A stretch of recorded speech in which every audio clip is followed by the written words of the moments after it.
जे कृष्णमूर्ति के कुंडलिनी जागरण का अनुभव और उनकी आध्यात्मिक यात्रा। जे कृष्णमूर्ति का जन्म 11 मई 1895 को मदनपल्ले, तमिलनाडु, भारत में हुआ था। 14 साल की उम्र में थियोसॉफिकल सोसाइटी ने उन्हें विश्व शिक्षक के लिए चुना और गोद ले लिया। उन्हें इसलिए चुना गया क्योंकि सोसाइटी के एक दिव्यदर्शी नेता ने महसूस किया कि कृष्णमूर्ति का आभा मंडल निस्वार्थ प्रेम से युक्त था। कृष्णमूर्ति को थियोसॉफिकल सोसाइटी के साथ अपने शुरुआती वर्षों में शिक्षा, पोषण, व्यायाम और शिष्टाचार सिखाया गया। लेकिन 1921 में 26 साल की उम्र में कृष्णमूर्ति के जीवन में एक ऐसा अनुभव हुआ जिसने उनके जीवन की दिशा को हमेशा के लिए बदल दिया। उन्होंने थियोसॉफिकल सोसाइटी की विधियों और लक्ष्यों की खुलकर आलोचना करनी शुरू की और अंततः 1929 में सार्वजनिक रूप से इस सोसाइटी को त्याग दिया। 1921 की उस घटना को कुछ लोगों ने कुंडलिनी जागरण का अनुभव कहा, जो शारीरिक और मानसिक लक्षणों के आधार पर जांचा गया। इस घटना ने कृष्णमूर्ति के जीवन को पूरी तरह से बदल दिया और उन्हें अपनी स्वतंत्र यात्रा शुरू करने के लिए प्रेरित किया। प्रारंभिक लक्षण। अगस्त 1921 में कृष्णमूर्ति ने प्रतिदिन 30 से 40 मिनट तक ध्यान करना शुरू किया। 5 दिनों के बाद उन्हें अपने गर्दन के पिछले हिस्से में एक गांठ जैसी मांसपेशी के संकुचन के साथ अत्यधिक दर्द का अनुभव करना शुरू किया। अगले दिन सुबह वे अर्धचेतन अवस्था में चले गए, जिसमें वे कराहते और बेचैन होते थे और उनके अंदर अत्यधिक गर्मी महसूस होती थी। ये अवस्थाएं सामान्य चेतना की स्थितियों के साथ बदलती रहती थी। जब वे भोजन के समय शांत हो जाते थे, उनका पाचन तंत्र अधिकांश भोजन को अस्वीकार कर देता था, लेकिन वे रात को सामान्य रूप से सोते थे। यह स्थिति 3 दिनों तक चली और इस दौरान उनकी चेतना अधिक अस्थिर होती गई और कराहने के दौरे और गर्मी की तीव्रता बढ़ती गई। वे अत्यधिक संवेदनशील हो गए थे और सबसे हल्की शारीरिक आवाज़ें भी उन्हें बहुत परेशान करती थी। तीसरे दिन की शाम को उन्होंने एक अनुभव किया जिसे उन्होंने 2 दिन बाद लिखे गए एक वर्णन में सबसे अच्छे रूप से वर्णित किया है। कृष्णमूर्ति ने अपने अनुभव को इस प्रकार वर्णित किया। मैंने खुद को अपने शरीर से बाहर जाते हुए महसूस किया। मैंने खुद को देखा। मैं बैठा हुआ था और मेरे ऊपर पेड़ की नाजुक कोमल पत्तियां थी। मैं पूर्व दिशा की ओर मुख करके बैठा था। मेरे सामने मेरा शरीर था और मेरे सिर के ऊपर मैंने एक तारा देखा जो उज्जवल और स्पष्ट था। मुझे भगवान बुद्ध की तरंगे महसूस हुई। मैं बहुत खुश, शांत और स्थिर था। मैं अभी भी अपने शरीर को देख सकता था और उसके पास ही मंडरा रहा था। चारों ओर और मेरे भीतर एक गहन शांति थी, जैसे किसी गहरे अथाह झील के तल की शांति। उस झील की तरह मुझे महसूस हुआ कि मेरा शारीरिक शरीर, मन और भावनाएं सतह पर विचलित हो सकते हैं, लेकिन कुछ भी मेरी आत्मा की शांति को भंग नहीं कर सकता। महान आत्माओं की उपस्थिति कुछ समय के लिए मेरे साथ थी और फिर वे चली गई। मैं अत्यधिक खुश था क्योंकि मैंने देख लिया था कि कुछ भी पहले जैसा नहीं रह सकता था। मैंने जीवन के स्रोत के निर्मल और शुद्ध जल का पान किया और मेरी प्यास बुझ गई। अब मैं कभी प्यासा नहीं हो सकता। अब मैं कभी पूर्ण अंधकार में नहीं हो सकता। मैंने प्रकाश देखा है। मैंने उस करुणा को छुआ है जो सभी दुखों और कष्टों को दूर करती है। यह मेरे लिए नहीं बल्कि पूरे संसार के लिए है। मैंने पर्वत शिखर पर खड़े होकर महान आत्माओं को देखा है। अब मैं कभी पूर्ण अंधकार में नहीं रह सकता। मैंने उस गौरवशाली और उपचार करने वाले प्रकाश को देखा है। सत्य का स्रोत मेरे सामने प्रकट हो गया है और अंधकार छट गया है। प्रेम ने अपनी पूरी महिमा के साथ मेरे हृदय को मोह लिया है। मेरा हृदय अब कभी बंद नहीं हो सकता। मैंने आनंद और अनंत सौंदर्य के स्रोत का पान किया है। मैं ईश्वर से सराबोर हो गया हूँ। इस अनुभव के बाद कृष्णमूर्ति ने महसूस किया कि उनका जीवन पूरी तरह से बदल गया था। उन्होंने जीवन के गहरे सत्य और शांति को देखा और महसूस किया जिसे अब कोई भी बाहरी घटना भंग नहीं कर सकती थी। उनका हृदय अब प्रेम और करुणा से भरा हुआ था, जो केवल उनके लिए नहीं बल्कि पूरे संसार के लिए था। उन्होंने सत्य, प्रकाश और अनंत आनंद का अनुभव किया, जो अब उनके जीवन का केंद्र बन गया।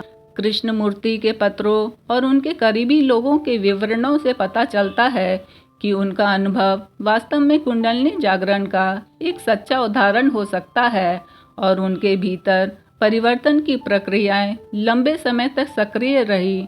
यह समझने के लिए कि ये प्रक्रियाएं उन्हें एनलाइटमेंट की पूर्ण अवस्था तक कितनी दूर तक लेके गई, उनके अनुभव के कुछ पहलुओं का विश्लेषण आवश्यक होगा। बौद्धिक उन्नति कुंडलिनी जागरण के परिणाम स्वरूप होने वाले परिवर्तनों में से एक प्रमुख विशेषता बौद्धिक उन्नति है। कृष्णमूर्ति के जीवन में यह स्पष्ट रूप से देखा गया। बचपन में उन्हें एक कमजोर छात्र माना जाता था और उन्हें पढ़ाने वाले व्यक्ति ने उन्हें विशेष रूप से मंदबुद्धि कहा था। वे बार बार अपने शिक्षकों से मार खाते थे क्योंकि वे सीखने में असमर्थ थे। उनकी जीवनी लेखक मैरी ल्यूटियंस ने उनके शुरुआती वर्षों को लगभग खाली के रूप में वर्णित किया। हालांकि आज उनकी किताबें पढ़ने वाले लोग मानते हैं कि वे बहुत गहरी और विचारोत्तेजक है।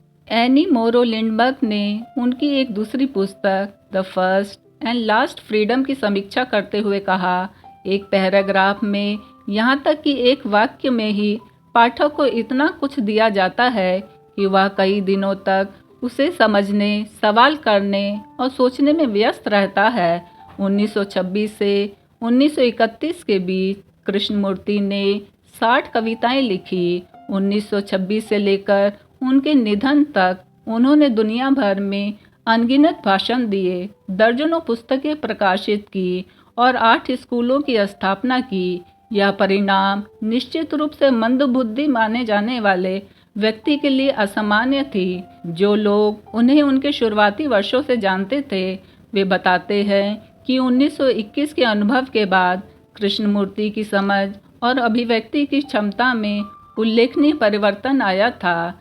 प्रक्रिया या प्रोसेस आधुनिक अवधारणा में कुंडलिनी को अक्सर इस अद्वितीय ऊर्जा के जैविक पहलू को नज़रअंदाज करते हुए सिर्फ एक मनोवैज्ञानिक प्रभाव या शरीर में प्रवाहित होने वाली ऊर्जा के रूप में देखा जाता है। कृष्णमूर्ति के अनुभव इस क्षेत्र में महत्वपूर्ण जानकारी प्रदान कर सकते हैं।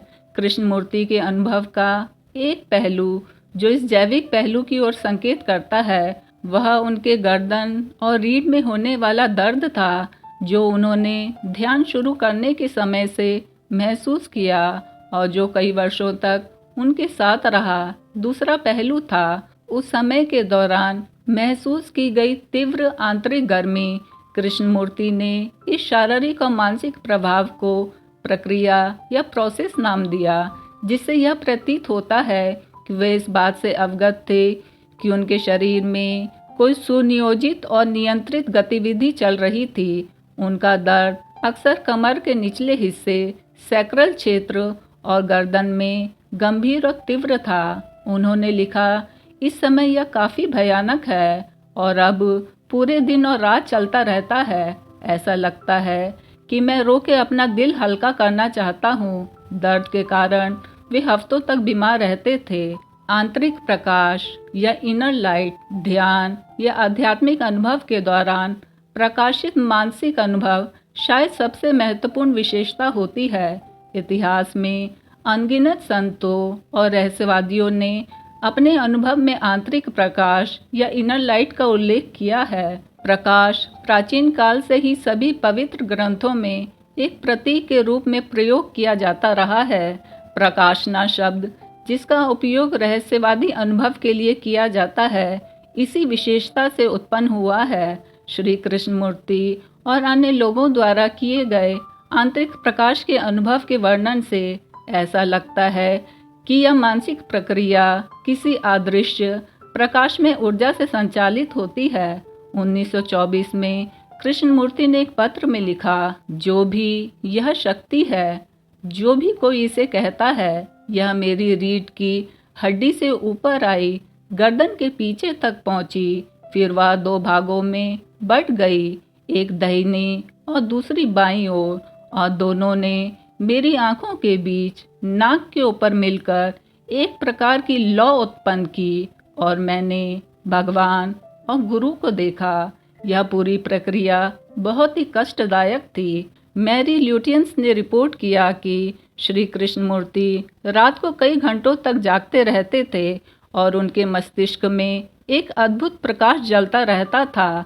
उन्होंने अपनी नोटबुक में लिखा, दिमाग के बिल्कुल केंद्र में और उससे भी परे, चेतना के बिल्कुल केंद्र में एक तीव्र चमकदार प्रकाश था। यह वह प्रकाश था जिसका कोई साया नहीं होता, और यह किसी भी आयाम में स्थित नहीं था। इस प्रकाश के साथ एक अपरिमेय शक्ति और सौंदर्य भी मौजूद था, जो विचार और भावना से परे था। इस प्रकार कृष्णमूर्ति के बाहरी दृष्टिकोण में कुछ हद तक परिवर्तन हुआ। रंग, आकार, रेखा और वस्तुओं का कुल रूप अधिक गहन और असाधारण रूप से जीवित हो गए हैं। उनकी नोटबुक में ऐसे कई और भी वर्णन मिलते हैं। करुणा, श्री कृष्णमूर्ति की करुणामय स्वभाव का उल्लेख पहले भी किया गया है और इसे मैरी ल्यूटियंस और अन्य लोगों ने व्यक्त किया। यह स्पष्ट है कि उन लोगों के संदेह और आलोचनाओं को संभालने की एक विशेष कला है। न्यूयॉर्क टाइम्स ने बताया कि भले ही कई साक्षात्कारकर्ताओं ने उन्हें जटिल सवालों से घेरने की कोशिश की, लेकिन उन्होंने कुशलता से उन जालों से बचते हुए अंततः उनकी प्रशंसा प्राप्त की। भारत में भी जब उन्होंने बात की तो लोगों का अनुभव इसी प्रकार का था। अविचलित और अनंत सहानुभूति के साथ वे उनकी लंबी लंबी बातों को सुनते हैं और उनके ही भाषा और शैली में उत्तर देने का प्रयास करते हैं, और धीरे धीरे उन्हें कदम दर कदम अपने दृष्टिकोण को समझने के लिए प्रेरित करते हैं।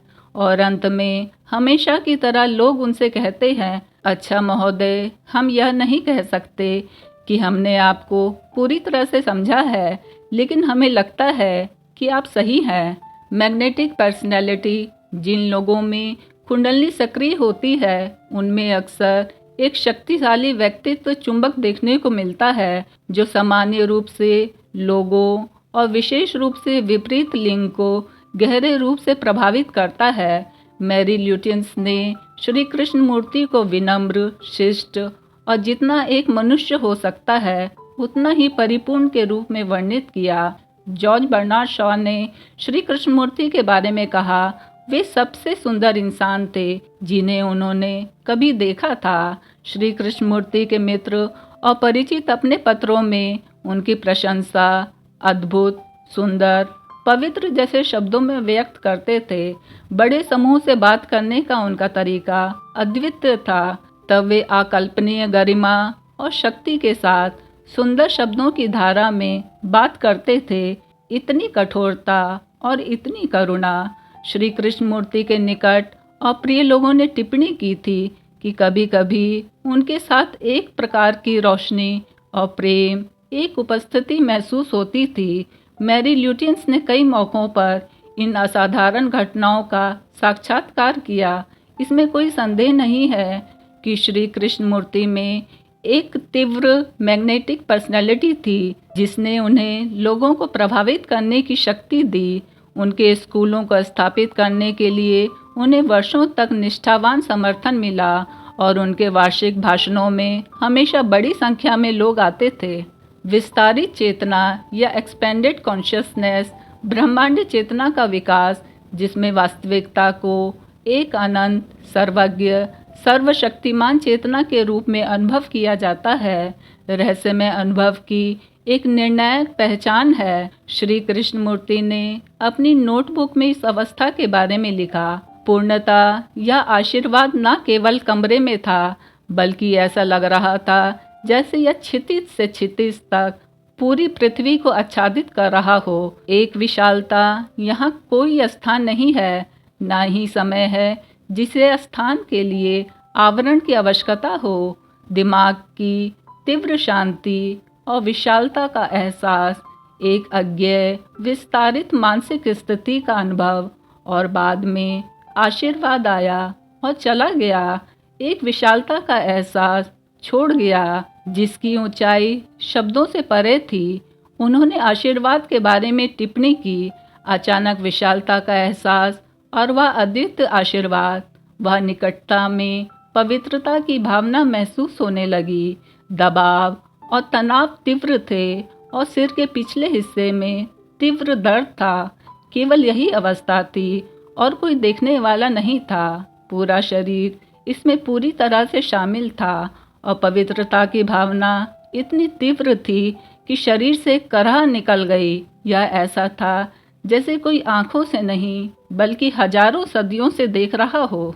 यह पूरी तरह से एक अजीब घटना थी। ये अनुभव उनके जीवन भर समय समय पर जारी थे। 1974 में रात के समय वे जग गए। कुछ ऐसा था जो पूरे ब्रह्मांड को समाहित करने के लिए फैल रहा था। 1980 के दशक तक उनके सिर का दर्द बना रहा और उन्होंने यह विश्वास व्यक्त किया कि यह प्रक्रिया, यह प्रोसेस उनकी चेतना के विस्तार का हिस्सा थी। धार्मिक प्रवृत्ति, मानव जाति ने हमेशा किसी न किसी रूप में एक सृजनकर्ता या अस्तित्व की एकता में विश्वास किया है जो हमारी तत्काल जानकारी से परे है। धार्मिक आस्था ने हर उस संस्कृति में अपनी जड़ें जमा रखी हैं जिसके बारे में हमें ज्ञान है, चाहे आम लोग कभी सच्चे आध्यात्मिक या धार्मिक अनुभव से गुजरे हों या नहीं। यह धार्मिक भावना या इच्छा किसी न किसी रूप में हजारों, यहाँ तक कि दसियों हजारों वर्षों तक बनी रही है। आज भी जब विज्ञान और प्रौद्योगिकी मानव जीवन के साधन और लक्ष्य प्रतीत होते हैं, धर्म आज भी जीवित है। श्री कृष्ण मूर्ति ने इसका अनुभव किया और यह उनके शिक्षण में बार बार प्रकट होता है। उनकी एकता की भावना उनकी नोटबुक में प्रकट होती है। एक अजेय शक्ति और बल की चमक थी जो शारीरिक रूप से विचलित कर देने वाली थी। एक को अपनी आंखें बंद करनी पड़ी ताकि बेहोश ना हो जाए। जो कुछ भी था वह मौजूद नहीं लगता था। इसने दृष्टि और ध्वनि की सीमाओं को जला दिया। 1927 में उन्होंने अपने बारे में कहा, कृष्ण मूर्ति नहीं है, नदी और समुद्र है। शायद उन्होंने अपने अकेलेपन या अलगाव की भावना खो दी थी और किसी महान फिर भी अज्ञेय चीज के साथ एकता प्राप्त कर ली थी। 1921 की उस गर्मी के दिन उनके रूपांतरित अनुभव से पहले भी यह प्रमाण मिलता है कि श्री कृष्ण मूर्ति के भीतर एक शक्तिशाली आध्यात्मिक प्रवृत्ति थी। मई 1920 में उन्होंने एक पत्र में लिखा, दिलचस्प बात यह है कि पूरे दिन मैं बहुत स्वप्निल था, सामान्य से अधिक स्वप्निल, और मेरे हृदय में भगवान बुद्ध का निरंतर विचार था। मैं ऐसी स्थिति में था कि मुझे बैठकर ध्यान करना पड़ा। 1928 में दिए गए उनके एक प्रवचन से एक अंश उनके प्रारंभिक धार्मिक प्रयासों के दृष्टिकोण को आंशिक रूप से संक्षेपित करता है। मेरा मानना है कि एक शाश्वत जीवन है जो स्रोत और लक्ष्य, शुरुआत और अंत है, फिर भी उनका ना कोई अंत है और ना कोई शुरुआत। उसी जीवन में पूर्णता है और जो कोई उस जीवन को पूर्ण करता है उसके पास असीमित सत्य की कुंजी होती है। वह जीवन सभी के लिए है। उस जीवन में बुद्ध मसीहा प्रवेश कर गए। मेरी दृष्टि में मैंने उस जीवन को प्राप्त कर लिया है। मैंने उस जीवन में प्रवेश कर लिया है। उस जीवन का कोई रूप नहीं है, जैसे सत्य का कोई रूप नहीं है, कोई सीमा नहीं है, और उस जीवन में सभी को लौटना होगा। अमरता की भावना ब्रह्मांडीय चेतना की एक और प्रमुख विशेषता आत्मा की अमरता में एक अटूट विश्वास और मृत्यु के भय का पूर्ण अभाव है। 1935 में अमरता के विषय में श्री कृष्ण मूर्ति ने कहा, अब मैं कह सकता हूँ कि अमरता है मेरे लिए एक व्यक्तिगत अनुभव है। मन को आत्म संरक्षण की आदत से मुक्त करना होगा। जब यह पूरी तरह से नग्न हो जाता है तभी अमरता होती है। यह टिप्पणी और भी महत्वपूर्ण हो जाती है जब हम देखते हैं कि अक्सर श्री कृष्ण मूर्ति का स्वास्थ्य खराब रहता है, वे कई बार बेहोश हो जाते हैं और अन्य समय में उनकी ऊर्जा लगभग पूरी तरह से समाप्त हो जाती थी। प्रक्रिया या प्रोसेस के दर्द ने कुछ मौक़ों पर हफ्तों तक उन्हें परेशान किया। फिर भी वे इस बात को लेकर पूरी तरह से निश्चिंत थे कि आत्मा अविनाशी है। रहस्यमय अनुभव ब्रह्मांड चेतना के विकास का सबसे नाटकीय और आकर्षक प्रमाण रहस्यमय अनुभव और उससे उत्पन्न आनंद है। श्री कृष्ण मूर्ति अपनी नोटबुक में अपने आंतरिक और बाहरी अनुभवों के कुछ उदाहरण प्रस्तुत करते हैं। जो हुआ वह सभी शब्दों और वर्णनों से परे था। यह सृष्टि का केंद्र था। यह एक शुद्धिकारी गंभीरता थी जिसने मस्तिष्क को हर विचार और भावना से मुक्त कर दिया। इसकी गंभीरता बिजली की तरह थी जो नष्ट कर देती है और जला देती है। इसकी गहराई को मापा नहीं जा सकता। यह अडिग, अगम्य एक ठोसता थी जो आकाश के समान हल्की थी। केवल देखना था। आंखें जो समय और स्थान से परे देख रही थी। अचानक वह अज्ञेय विशालता वहीं थी, न केवल कमरे में और उससे परे, बल्कि गहरे आंतरिक कोनों में। जो कभी मन हुआ करता था, उस विशालता ने कोई निशान नहीं छोड़ा।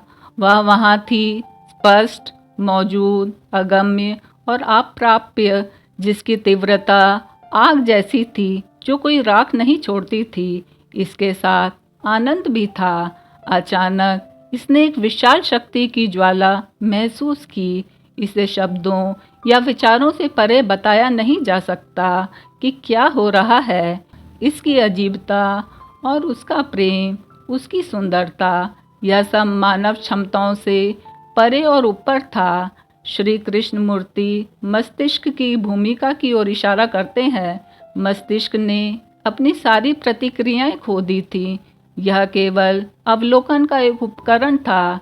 यह देख रहा था कि किसी विशेष व्यक्ति का मस्तिष्क नहीं, बल्कि एक ऐसा मस्तिष्क था जो समय स्थान से बाधित नहीं था। और इसके अलावा यह सब मस्तिष्क को प्रभावित करता प्रतीत हो रहा था। यह पहले जैसा नहीं था। इसके कारण रिश्ते बदल गए लगते थे, जैसे एक भयानक तूफान, एक विध्वंसकारी भूकंप नदियों को नया रास्ता देता है, परिदृश्य को बदल देता है। उसी तरह इसने विचारों की रूपरेखा को समतल कर दिया, दिल का आकार बदल दिया। नोटबुक से हमें इस अनुभव के तत्कालिक शारीरिक और भावनात्मक प्रभावों की कुछ झलक मिलती है। आज सुबह एक जीवित शक्ति की भावना के साथ जागरण हुआ। यह आनंद बाहर से आ रहा था, आत्म प्रेरित नहीं था। यह प्रणाली के माध्यम से धकेला जा रहा था। महान ऊर्जा और मात्रा के साथ जीव के माध्यम से बह रहा था और बाद में आशीर्वाद आया, शुद्ध खुशी लाते हुए। यह प्रसन्नता पूरे अस्तित्व से फूट रही थी, लेकिन दिल और दिमाग फिर कभी वैसे नहीं रहेंगे। नई चेतना का उदय अक्सर जीवन की पूर्णता के समय होता है, जिसमें भिन्नताएं दिखाई देती हैं जो व्यक्ति की वंशानुगत विशेषताओं, जीवन शैली, आध्यात्मिक प्रथाओं आदि का परिणाम हो सकती हैं। इसकी औसत उम्र लगभग 33 से 34 साल होती है। श्री कृष्ण मूर्ति के मामले में यह उम्र 26 साल थी, जो सामान्य मानकों के अनुसार थोड़ी कम थी, लेकिन फिर भी सामान्य सीमा के भीतर थी। भारत के इस महान व्यक्तित्व की 91 वर्ष की आयु में 17 फरवरी 1986 ईस्वी में मृत्यु हो गई। सारांश में हमने देखा कि कृष्ण मूर्ति के अनुभवों में ऊपर बताए गए मानदंडों के कुछ लक्षण थे। हालांकि उन्होंने कुछ समय के लिए विस्तारित चेतना के संकेत दिखाए, लेकिन उनके नोट से पता चलता है कि यह स्थिति अस्थायी नहीं थी। तंत्रिका तंत्र का ऐसा विकास जिसमें कॉस्मिक सेंस पूरी तरह से फंक्शनल हो, बहुत दुर्लभ है। पूर्ण जागृति का एक और महत्वपूर्ण लक्षण जिसमें नए ज्ञान का खुलासा होता है, जो मानवता के आगे के विकास के लिए दिशा को स्पष्ट रूप से परिभाषित करता है, वह भी देखा गया है। Life is really very beautiful. It's not this ugly thing that we have made of it. And you can appreciate its richness, its depth, its extraordinary loveliness only when you revolt against everything, against organized religion, against tradition, against the present rotten society, so that you as a human being find out for yourself what is true, not to imitate, but to discover.